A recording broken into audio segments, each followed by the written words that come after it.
Nouvelle édition du journal sur votre chaîne. Merci de nous regarder tout de suite le titre à la une de l'actualité.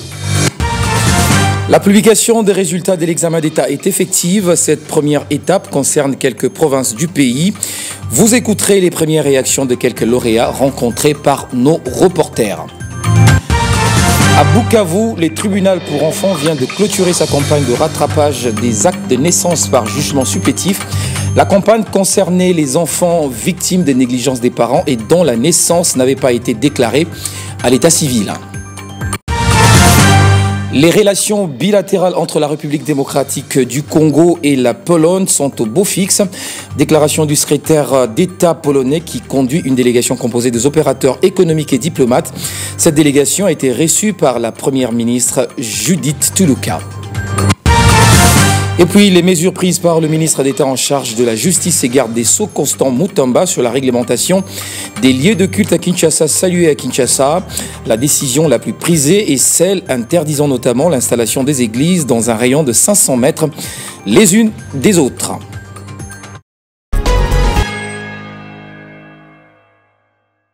Si vous êtes à l'étranger, nous sommes à Kinshasa. Bienvenue à tous. Examen d'État, 58e édition. Les résultats sont bel et bien disponibles depuis jeudi dans la soirée.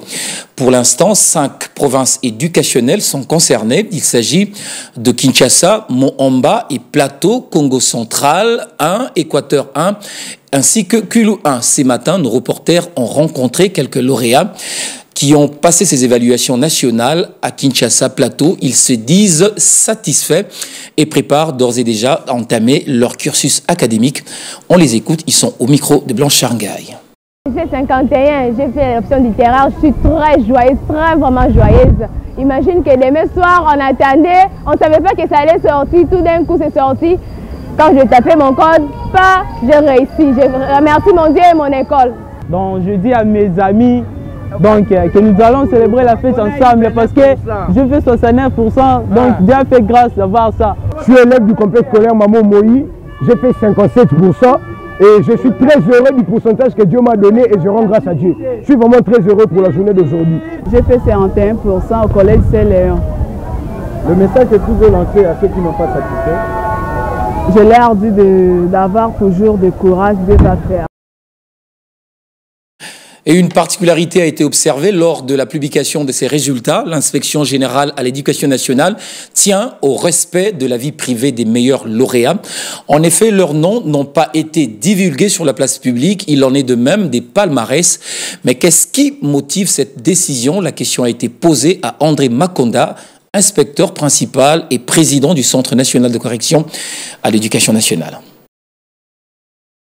La publication a commencé. Aujourd'hui, nous allons lancer les 5 provinces éducationnelles que vous venez de citer. Donc, dans quelques heures qui suivent, les résultats seront là et les élèves vont se réjouir. Mais nous devons nous entendre sur quelque chose. J'ai insisté sur la protection de la vie privée des gens. Vous ne verrez plus jamais un palmarès qui donne une école avec les candidats placés soit en ordre de pourcentage, soit en ordre alphabétique. Et à côté, vous avez leur pourcentage. Ça, ce sont des manières qui ne permettent pas le respect de la vie privée des gens. Et nous devons savoir aussi que l'école n'est pas une finalité en soi. Mais l'école est un moyen qui nous permet d'avoir un cursus qui nous amènera à la vie professionnelle. Mais croyez-nous que le candidat qui obtient 80% aujourd'hui peut être moins performant dans la vie professionnelle que celui qui a obtenu 50%. Donc ce sont des réalités que nous connaissons et nous devons protéger l'identité des gens lorsque nous publions les résultats. Après 3 jours, le 28, nous pouvons lancer encore quelques provinces éducationnelles et puis nous avançons.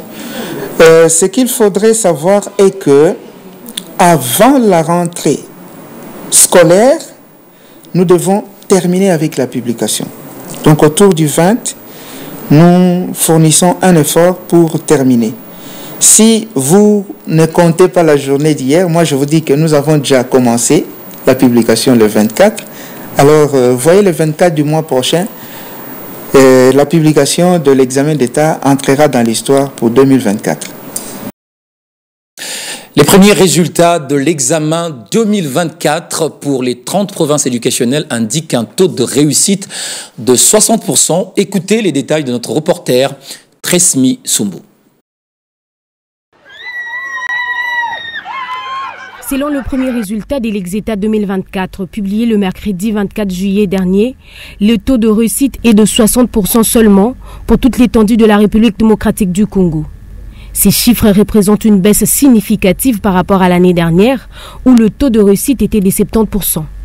Selon l'inspecteur général du ministère de l'Éducation nationale et Nouvelle Citoyenneté, Jacques Odiamusungai, cette baisse des 10 points de pourcentage par rapport à l'année précédente soulève des questions sur le défi rencontré par les élèves cette année. Des analyses plus approfondies seront nécessaires pour comprendre les raisons de ce faible résultat et mettre en place des stratégies visant à améliorer les résultats futurs.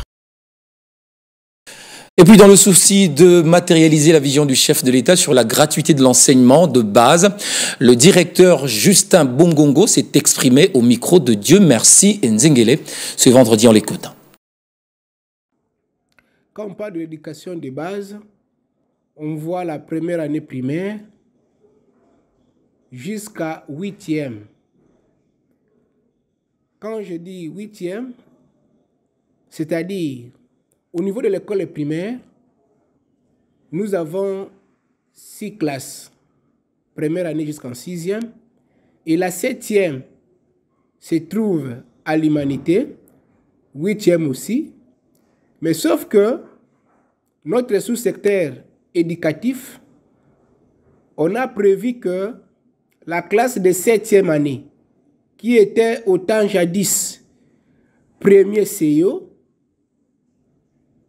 qui maintenant devient la 7e année. La 8e année, qui était au temps jadis deuxième CEO, et maintenant c'est la classe de 8e.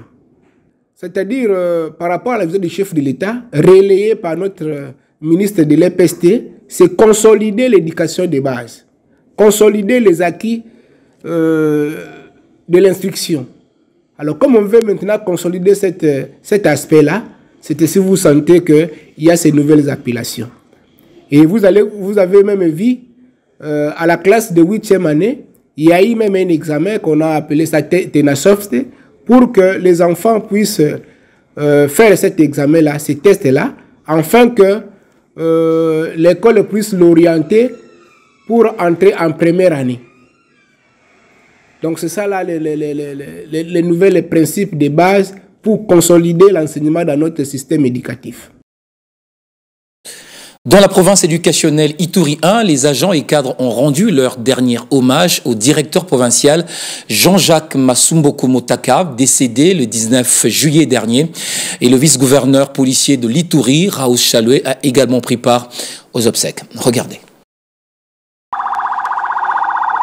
Tu restes à jamais dans nos cœurs. Nous ne t'oublierons jamais. Tu étais une école pour nous. En fait, sous les phrases prononcées ce 23 juillet 2024 par amis et connaissances, lors du dernier hommage rendu en mémoire de Jean-Jacques Masumboko Motaka, le directeur provincial de l'Ituri 1, décédé le 19 juillet 2024 d'une mort inattendue. Dans une cérémonie de revoir à la direction provinciale de l'Ituri 1, les agents et cadres représentés par le chef des services généraux de l'Ituri 1, plusieurs questions suite à la mort du prophète Jean-Jacques Masumboko restent sans une réponse. Les questions de beaucoup de gens se posent comme d'habitude lorsqu'elles apprennent un cas de décès sont les suivants. Le défunt était-il malade? De quoi a-t-il souffert? Nous vous dirons tout de suite que notre autorité n'avait pas manifesté un quelconque signe. La vie vaut peu de choses. L'inspecteur principal provincial de l'Ituri 1, Ferdinand Bossenda Ulumbo, n'a pas réussi à terminer sa phrase suite d'un état affectif envers Jean-Jacques Masumboko. La vie vaut peu de choses. Hier, qui étaient comme nous. Et demain, nous serons comme vous. Mon cœur. Reconnaissant de ses qualités dans les systèmes éducatifs, le Kouninebe Thierry, l'honorable dignitaire d'État et secrétaire général académique de l'ISP Bounia, se rappelle de ses conseils.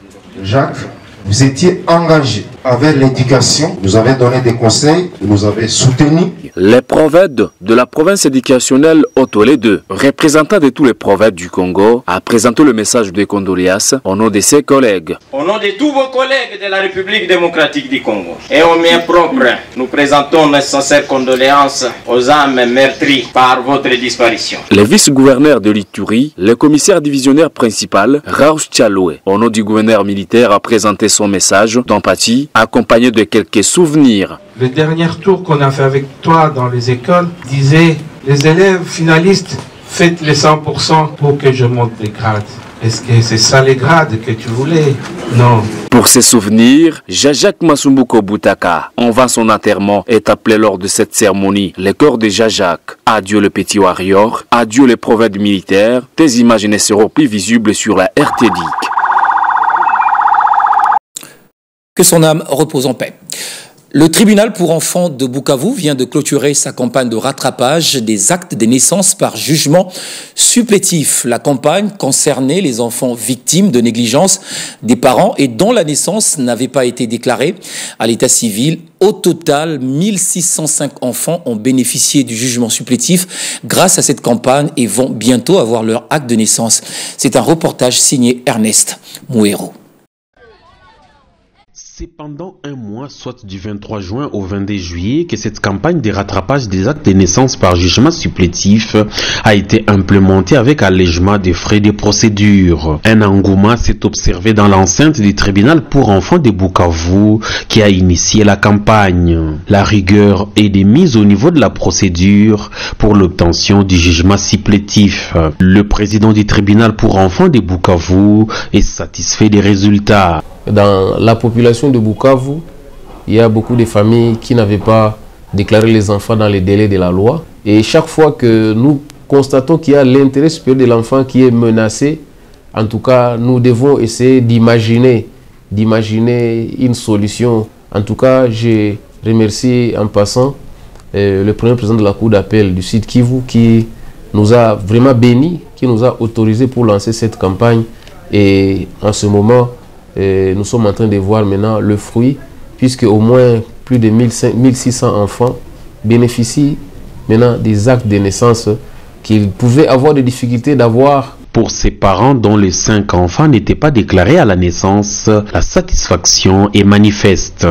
C'était accessible à tout le monde. C'est pourquoi c'est un sentiment de joie qui m'anime. L'État congolais vraiment nous a facilité la tâche. Le message que je peux donner aux parents, c'est sincère. J'avais connu ce cas de négligence. Nous leur demanderons de ne pas tomber dans la même erreur que moi, de négliger. Donc là, je suis très rassuré maintenant que les 5 enfants m'appartiennent. C'est donc un pari gagné pour le tribunal pour enfants de Bukavu. Son président rappelle aux parents qu'à chaque naissance, ils ont 90 jours au maximum comme délai légal pour déclarer leur enfant. Qu'en est-il des avantages et inconvénients de l'enseignement en République démocratique du Congo, l'enseignement à distance, autrement appelé le e-learning? Ce système consiste à l'usage des nouvelles technologies, multimédia et de l'Internet pour apprendre ou partager des connaissances. Institué en République démocratique du Congo depuis des années 1961, il est aujourd'hui mis en valeur depuis l'évasion de la pandémie à Covid-19. Avec e-learning, l'apprenant ne se sent plus obligé d'être devant son enseignant pour suivre ses cours ou encore pour être évalué, mais plutôt devant son ordinateur ou smartphone. Jadis moins accessible pour les uns, peu intéressant pour les autres, l'enseignement à distance a connu son essor de la plus belle manière au cours de ces dernières années et présente beaucoup d'avantages, estime Guillaume King-Farrell, secrétaire facultaire en presse info de l'UNIC et expert en numérique. Le premier avantage est que l'étudiant est libre et deuxièmement, l'étudiant est dans une situation psychologique où l'étudiant n'a pas une contrainte, il n'est pas devant un professeur en présentiel. et il est libre de suivre le cours. Donc il y a cet effet psychologique qui joue. Le deuxième avantage, c'est que vous apprenez à votre rythme. Vous êtes à la maison, vous êtes en train de travailler, vous pouvez faire d'autres activités en même temps aussi. Vous êtes en train d'apprendre. Le numérique, c'est réellement un facteur de développement, un facteur d'éducation.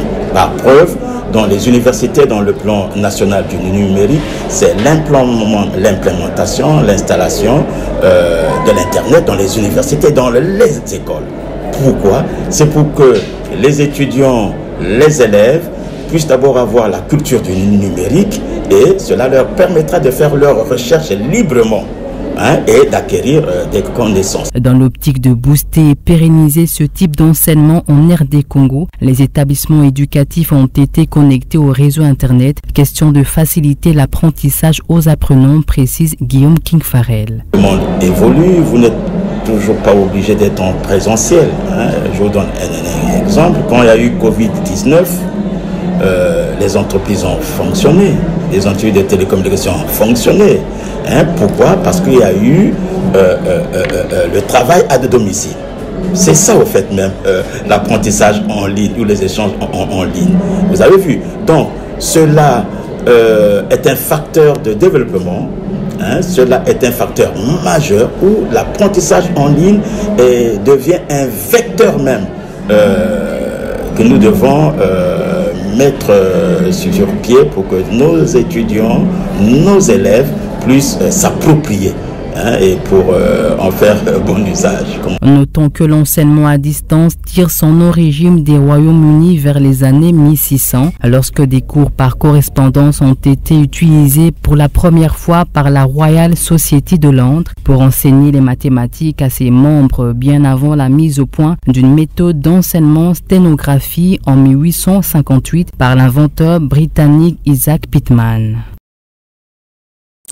Une forte délégation polonaise conduite par le secrétaire d'État en charge de l'Afrique et du Moyen-Orient séjourne en République démocratique du Congo. Monsieur Andrés et sa délégation composée des opérateurs économiques et diplomates ont été reçus par la première ministre Judith Tuluka. Cette visite fait suite à l'entretien téléphonique que le président congolais et polonais ont eu en mai dernier, durant lesquels le président polonais avait exprimé sa volonté de promouvoir et de développer des excellentes relations avec la RDC. Écoutons ici le secrétaire d'État polonais. La discussion se concentrait sur les sujets économiques et politiques. Nous avons décidé que nous créerons les groupes de travail, de l'élaboration, beaucoup de projets pour, comme aujourd'hui, signer un mémorandum concernant la coopération politique, coopération diplomatique. Aujourd'hui, nous avons signé le mémorandum concernant développement notre coopération diplomatique au niveau de l'information et au niveau de coopération intergouvernementale. Je suis vraiment très satisfait de cette visite. Je suis vraiment très optimistique. Et je crois aussi que nous avons très fortement souligné que la Pologne respecte la souveraineté, intégrité de RDS. Nous n'acceptons pas que cette souveraineté, intégrité pour être attaquée par les différents pays, je peux dire, ou par les différentes entités militaires. Construction du port en eau profonde de Banana tarde depuis plus de 7 ans. Le vice-premier ministre Jean-Pierre Bemba réunit la direction générale de l'ONATRA et la DP World. L'objectif est d'aplanir les points de divergence entre les parties impliquées en vue d'accélérer la réalisation de ce projet en eau profonde. Reportage Lydie Mallet. La direction générale de l'ONATRA et DP World, la filiale congolaise de Dubai World, sont impliqués dans la réalisation du projet de construction du port en eau profonde de Banana qui piétine depuis plus de 7 ans. Le but de cette réunion convoquée par le VPM des transports Convoqué par le VPM de transport, voie de communication et désenclavement Jean-Pierre Biemba, et d'aplanir les points de divergence entre les parties impliquées en vue d'accélérer la réalisation de ce projet en eau profonde de Banana. Ce faisant, des points de divergence ont été aplani entre l'Office national des transports, champion de la modalité interne, et DP World pour favoriser la multimodalité des marchandises en RD Congo. Comme vous savez, notre pays est un pays semi-enclavé. Et là, nous sommes en train de faire notre propre port en eau profonde. C'est les maillons de la chaîne de la multimodalité qui manquaient. Et comme nous occupons déjà toute la multimodalité à l'intérieur, il manquait cette chaîne-là. Il fallait qu'on ait un point de convergence pour que les projets avancent et que cette chaîne-là soit préservée dans le futur. Et je crois qu'on a abouti à la conclusion définitive. Et puis, il y avait des petites questions techniques et juridiques par rapport au contrat d'IPO et les autres contrats que nous avons signés avec d'autres partenaires. Je crois que ça a été aussi résolu. Et là, nous pensons que la construction du port en eau profonde va s'accélérer. Et effectivement, on a très bien chuté. Toutes les zones d'ombre ont été vraiment épongées. Et là, les travaux vont commencer. D'après l'information que j'ai eue dedans, d'ici 1 mois, 2 mois, et la population pourra voir l'accélération des travaux. L'objet de cette rencontre était que nous ayons des points de convergence pour faire avancer le grand projet de DP World, construction du port en eau profonde de Banana, a déclaré Martin Lukusa, directeur général de l'ONATRA au sortir de cette réunion. VTR. Pour rappel, la pose de la première pierre du chantier confié au groupe Émirat DP World a eu lieu fin janvier 2022. La RD Congo avait initié le projet pour tirer meilleur profit de la petite ouverture qu'elle a sur l'océan Atlantique, environ 37 km de côté, dans le Congo central. Ceci de réduire sa dépendance des ports voisins qui traitent la plupart de ses importations et exportations. De nombreuses réactions enregistrées après la mesure prise par le ministre d'État en charge de la Justice et des Gardes des Sceaux, Constant Mutamba, sur la réglementation des lieux de culte à Kinshasa. Plusieurs Kinois rencontrés par Charlotte Mukanga saluent ces mesures, notamment celle interdisant l'installation des églises dans un rayon de 500 mètres les unes des autres. La prolifération des églises en RDC est devenue un problème d'État. Ce qui a poussé le ministre de la Justice à prendre quelques mesures contraignantes pour faire face à ce problème. Selon le patron de la justice congolaise, aucune église ne peut s'installer dans un rayon de 500 mètres par rapport à une autre. Quelques Kinois rencontrés saluent la mesure tout en demandant aux autorités d'être fermes contre la pollution sonore sous toutes ses formes. Avec toutes ces églises, il y a des tapages nocturnes. Des églises qui crient, je ne sais pas, de 18h jusqu'au matin, et ça fait aussi mal. Mais les églises que nous voyons, que nous constatons, quelqu'un qui parle à 2 ou 3 personnes, il crie jusqu'à 500 mètres. Alors là, ça ne va pas. C'est vraiment une bonne décision parce que nous voyons la prolifération des églises. Dans une même avenue, vous allez retrouver 10 églises, comme j'en avais trouvé aussi à Matete. Ce n'est pas bien. En réalité, les gens ne changent pas aussi leur comportement. Donc c'est vraiment une bonne décision. Et normalement, on doit réglementer les choses comme ça. Parce que même pour avoir une église, il faudra normalement avoir des permis. C'est vraiment une bonne décision que le ministre avait faite. C'est une bonne décision que le ministre a prise. Au sein des quartiers, on va inventorier plus ou moins 80-100 églises. Alors, on se pose même des questions de savoir est-ce qu'il y a harmonie dans ces églises? S'il y avait harmonie, on suppose qu'on peut trouver une église. Alors, tout le monde devait se diriger vers cette église-là. Mais qu'est-ce que nous constatons? Dans une même avenue, vous trouvez des églises face à face. Mais cette nuisance sonore, ça dérange même les voisins. Ça dérange même les 2 églises. Si l'un des pasteurs est en train de prêcher, il dérange celui qui est en train peut-être d'animer. À noter que tout représentant légal, fondateur ou visionnaire, ministre de culte, doit se faire identifier afin d'obtenir un permis d'exercice de culte.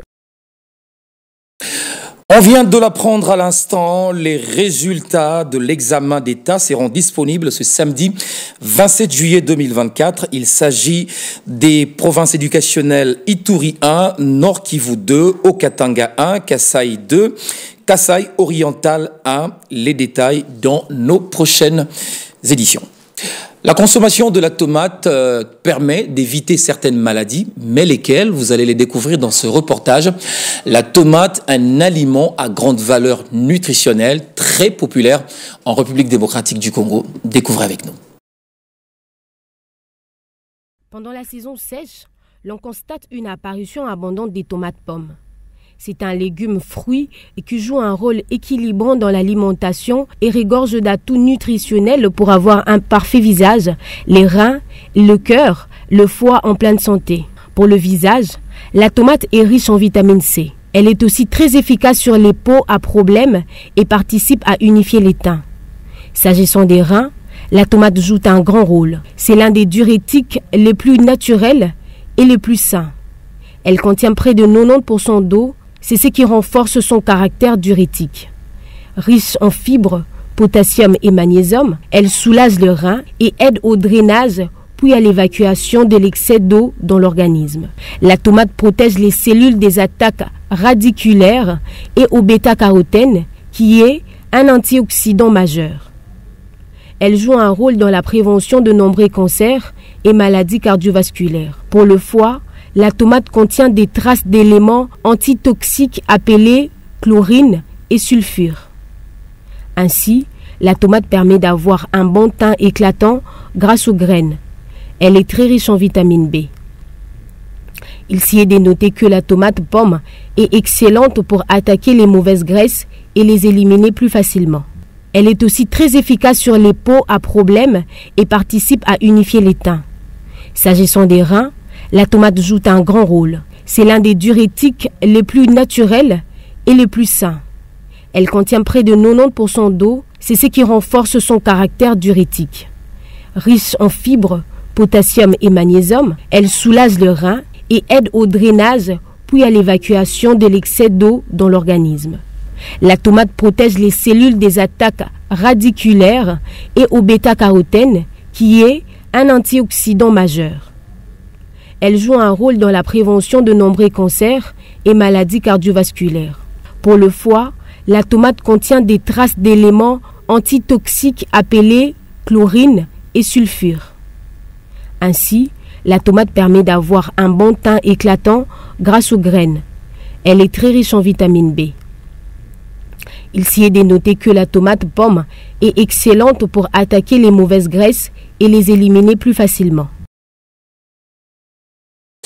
Voilà, un communiqué nécrologique avant de nous séparer. La direction de la RT Éduc présente ses condoléances au directeur chef de département des informations, Rossil Martin Bouyamba, qui a perdu son père, Théodore Bouyamba, ancien cadre du groupe Chani Metal, qui a rendu l'âme vendredi 19 juillet dernier 2024 à l'âge de 82 ans. Le programme des obsèques se présente comme suit. Veille mortuaire vendredi 26 juillet 2024 à 20h à l'espace Philouis, situé au 41-48 avenue Caniveau, 3e porte Ista au quartier Beaumarchais. Enterrement samedi 27 juillet 2024. 11h à 12h clinique quinoise, 12h30 cimetière de la Gambée, 13h30 bain de consolation à la salle Philouis à Beaumarchais. Ce communiqué tient lieu de faire part. Voilà, ce journal est fini. Merci de l'avoir suivi. À très bientôt pour une nouvelle édition.